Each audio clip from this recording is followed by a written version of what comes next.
It is not just the weather giving us a little taste of fall. Right now, the Dallas Arboretum is starting to set up its seasonal display featuring plenty of pumpkins. But some North Texas pumpkin patches are in a tough spot heading into fall, thanks to, well, two big problems. Cleo Green joining us this morning in studio. Cleo, some patches, they're not going to be able to open. Yeah, exactly, Carrie. You know, most families, they want to snap a photo like this. It's pumpkin patch season and post it on Facebook or Instagram. But now they're seeing messages like this across the country from farms. This one from a farm out in Dixon, California, saying our pumpkin patch farm had its final season in 2022. And we have closed the doors on that farm experience after many, many years.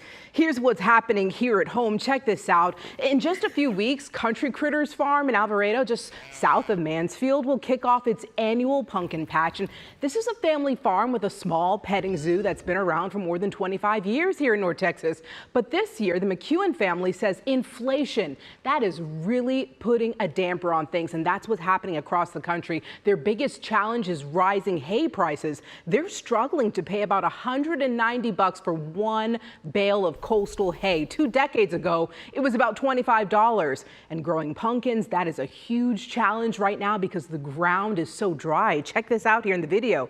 The McEwen family, well, they've been busy patching up some large cracks with the earth with some new soil in there. But this place is our world. I mean, this is our living. We do this 7 days a week. It means everything to me. You know, we just hope that we can keep it going. We hope to preserve our legacy and this way of life for generations to come.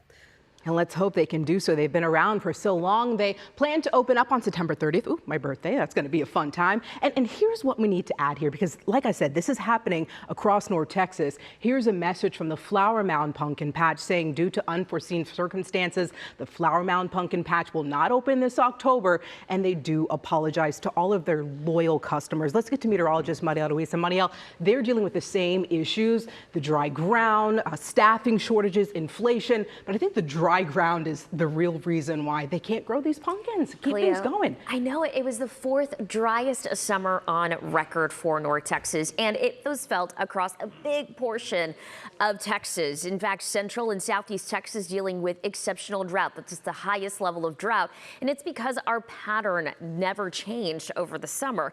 But now we're settling into a different pattern. I'm going to show you a different view here. This is our water vapor imagery. This is satellite imagery.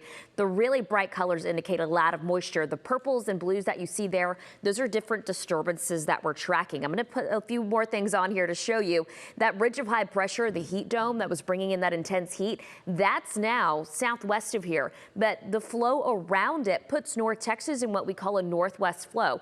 Basically, any disturbances that are north and west of here get picked up in this flow and get pushed into North Texas. This is why we have daily rain chances. This is why our pattern is noticeably different. That's why it's also less hot. The thing about this, though, it is tricky to forecast. We can tell you it's going to rain, but day to day it's going to look different. But I got to tell you here, over the next week, it does look like we could see some very beneficial rainfall. It will not end the drought, but it certainly is going to help with 1 to 3 inches possible for areas like the Big Country, one of those heavy hit drought areas.